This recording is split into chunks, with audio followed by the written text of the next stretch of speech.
meus amores! Sejam todos bem-vindos mais uma vez aqui ao canal Fátima Muniz. E hoje para mais 2 relatos. Um enviado pela senhora Dalva Monteiro e o outro eu vou relatar para vocês. Aconteceu comigo. Então fiquem aí. Preste atenção. Pega aí a aguinha, o seu chazinho, o seu cafezinho e venha ouvir aqui esses 2 relatos. Então vamos começar com o relato da senhora Dalva Monteiro. Dalva, querida, muitíssimo obrigada por sua participação e abrilhantar aqui o canal e nos trazer essa passagem em sua vida tão marcante, tão emocionante e que com certeza nos deixará uma grande lição, tá? Então, preste atenção aí, meus ouvintes queridos. Dalva, querida, estou aqui relatando a sua cartinha. Olha aqui, gente, transcrevi aqui, como vocês sabem, é o costume aqui. Vamos lá, vamos ouvir comigo. O acidente. Aconteceu no ano de 1972. A mãe de Dona Dalva foi internada no sanatório Maria Imaculada. As visitas eram feitas às quintas-feiras e aos domingos. No sábado, ela dormiu e sonhou que uma máquina a diesel se chocou com um trem lotado de passageiros. Ela viu pessoas embaixo do trem sendo atendidas por homens de branco, muitos gritos e confusão. Essas cenas ficaram registradas em sua memória como um filme gravado e gravando todos os detalhes. Então aquilo ficava se repetindo na mente de Dona Dalva, aquelas cenas, a colisão, as pessoas sendo socorridas, barulhos de ambulância, e aquilo ficou muito forte dentro dela.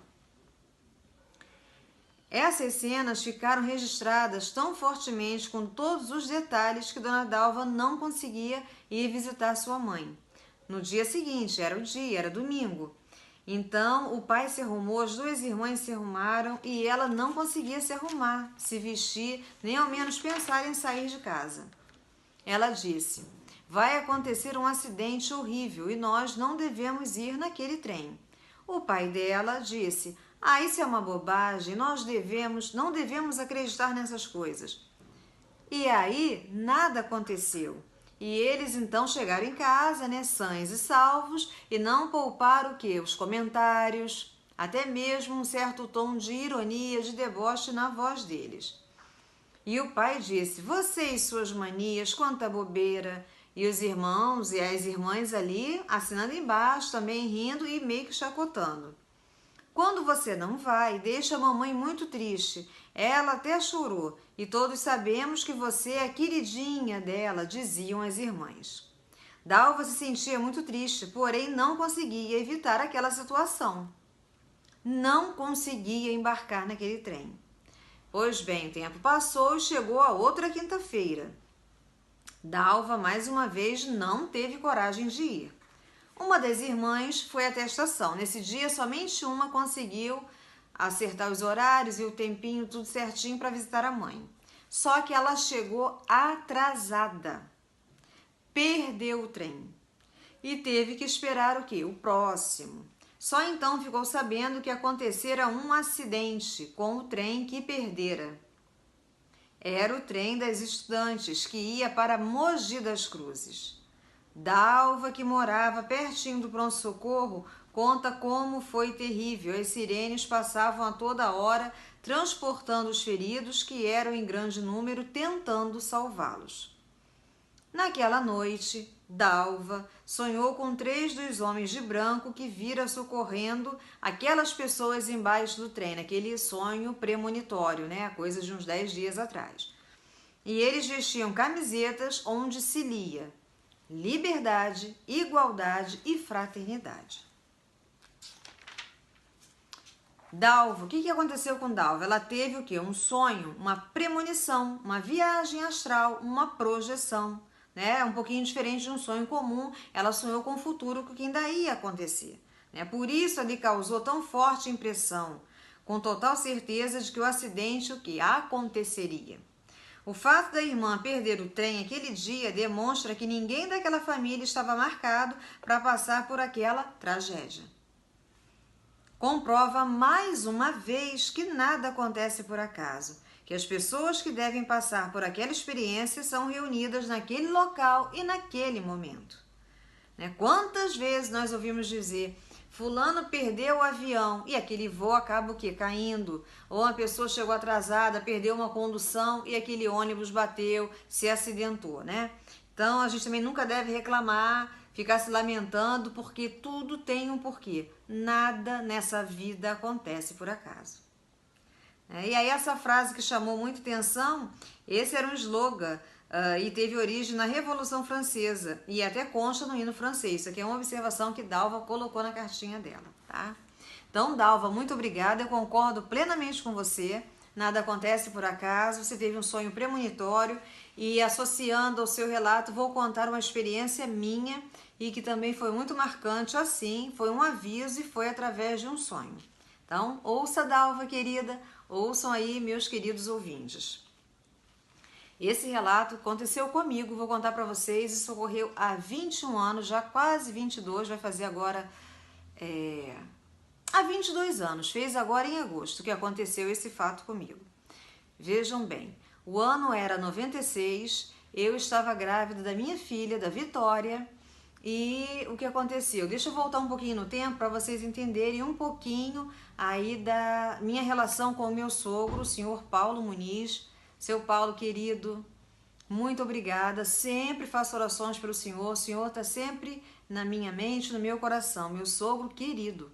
E foi ele que veio me avisar do que iria acontecer. Vejam vocês, ele faleceu em 94, a última vez que eu estive com meu sogro foi no dia 1º de maio de 94, foi no dia que o Ayrton Senna se acidentou, estava na casa dele assistindo a corrida, e aí uma semana depois ele veio a falecer e eu estava grávida do meu filho mais velho, do Fábio, tá? Foi em 94. Quando foi em 96, chegamos a 96, então já havia ali 2 anos e pouquinho que meu sogro já havia falecido, e eu tive um sonho com ele que foi assim marcante. Tive 2, aliás, em 96. O primeiro foi em agosto, iniciozinho de agosto, eu grávida da Vivi, eu ainda não sabia que estava com uma doença tão grave quanto um câncer, né? Foi o que eu passei. Grávida dela, eu achava que era um sangramento, algo mais simples, né? Que eu estava passando. Então havia feito a biópsia, mas ainda não havia ido pegar, né? Grávida, com filho pequeno, então eu sonhei com o meu sogro me pedindo que eu fosse pegar o exame da biópsia, que era necessário que eu pegasse. E aí imediatamente fui, peguei o exame, aí foi todo aquele baque, aquele problema, a vida da gente mudou radicalmente, soube da doença, grávida da Vivi, tudo aquele processo que minhas amigas aqui, meus amigos mais antigos já conhecem. Nos meus vídeos eu conto bastante do Outubro Rosa, né? Quem é novo aqui no canal, dê uma olhadinha depois, eu conto ali o relato. Então, eu grávida de Vivi e já tomando ali todas as medidas, o que nós iríamos fazer, o que não iríamos, né? Aquele meio que um caos que se instaura na vida de quem tem um membro da família passando por um câncer, né? Vocês sabem que não é fácil, que naquele momento ali ele é meio que devastador. E, mediante isso tudo, meu esposo, muito nervoso, aliás, eu nem vou contar o que aconteceu com ele, deixa eu contar primeiro o sonho. Sonhei com seu Paulo, uma semana antes do acidente do meu esposo, né? Nós, lógico, evidentemente, não sabíamos que isso ia acontecer. Eu sonho com seu Paulo, ele na frente, assim, da minha casa, na calçada, e eu abro a porta e quem eu encontro? Seu Paulo, ali com as roupinhas que ele costumava vestir, fumando o cigarrinho dele, ele, né, fumava. E aí eu encontro com ele assim, na calçada, aí começamos a conversar, e aí eu pergunto: seu Paulo, o que houve aqui? Que acidente gravíssimo, porque tinha muita gente, carros de bombeiro, ele em pé na calçada.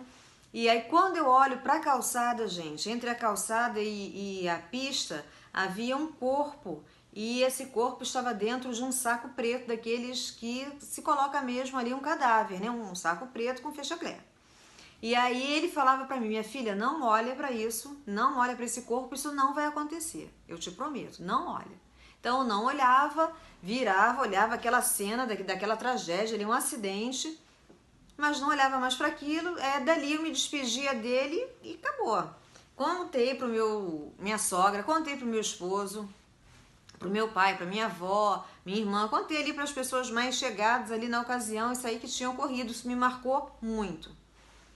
Uma semana depois, Meu esposo sai de casa às 6 e pouquinho da manhã, se despede, pega o Fabinho no berço, coloca deitadinho na minha cama para evitar que eu pegasse ele do berço quando ele acordasse, eu grávida já, ainda com toda essa problemática. Coloca ele na cama e aí vocês vão ver que foi muito bom, foi determinante ele ter colocado ele na cama. Ele deitou ele assim na cama, eu deitei do lado dele, a gente se despediu e ele foi trabalhar.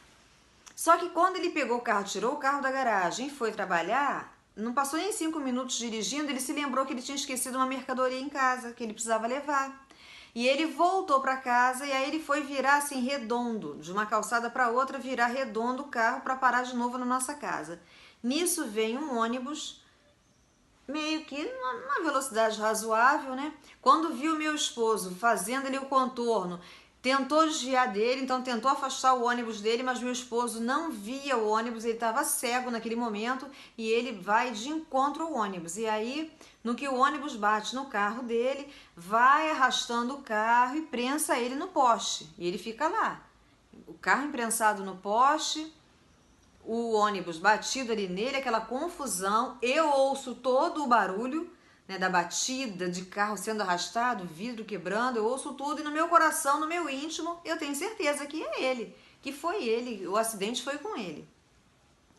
Só que nesse momento eu não consigo sair de casa porque o Fabinho na cama, eu com medo de sair dali do quarto, deixar ele cair, quer dizer, foi Deus. Ele na cama, aquilo me impediu que eu saísse, fiquei dentro de casa.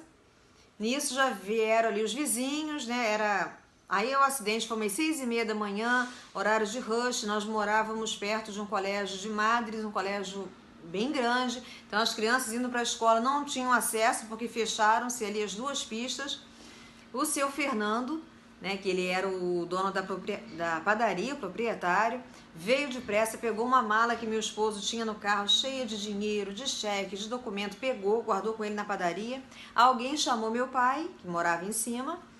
Meu pai, quando chegou na varanda e olhou, ele pensou, meu Deus, que falaram para ele, seu Manuel, o seu genro sofreu um acidente que é gravíssimo. Meu pai olhou, não viu nem o carro.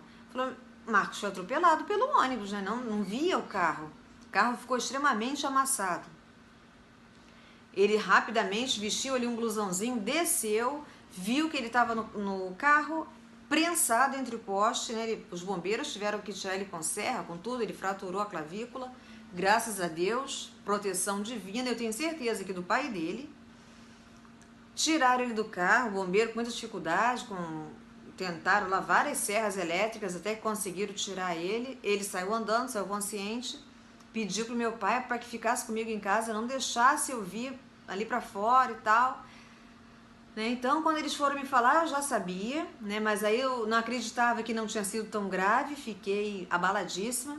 Aí a dona de uma autoescola que era em frente à nossa casa, a dona Ângela, foi lá em casa falar comigo, falou, não, minha filha, fica tranquila, ele saiu andando, ele saiu consciente, ele entrou no caminhão dos bombeiros, ele andando, fica tranquila. Não conseguia, né? Evidentemente não conseguia, tava lá meio que em estado de choque, apavorada. Aí meu cunhado Carlinhos já foi direto para lá, para encontrar com ele no hospital. Minha sogra também ficou sabendo, a Adriana, esposa do meu cunhado, vieram de ônibus da casa delas para mim, pegaram uma condução e vieram.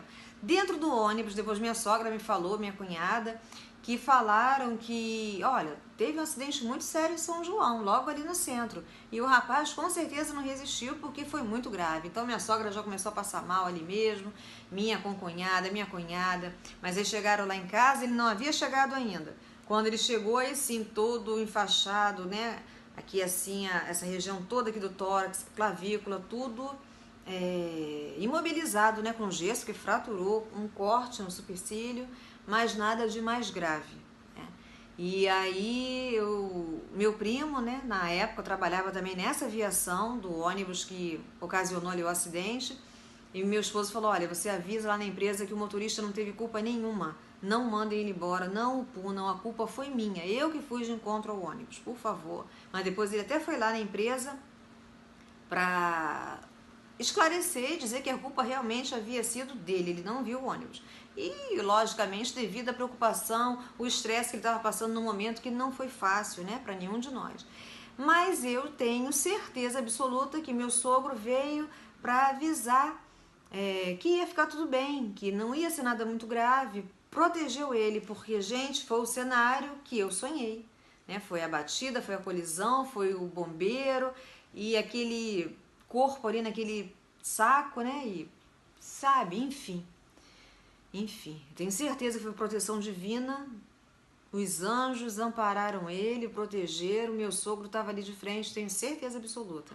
Depois disso, desses 2 sonhos premonitórios que eu tive com meu sogro, não sonhei mais com ele, nesses 22 anos.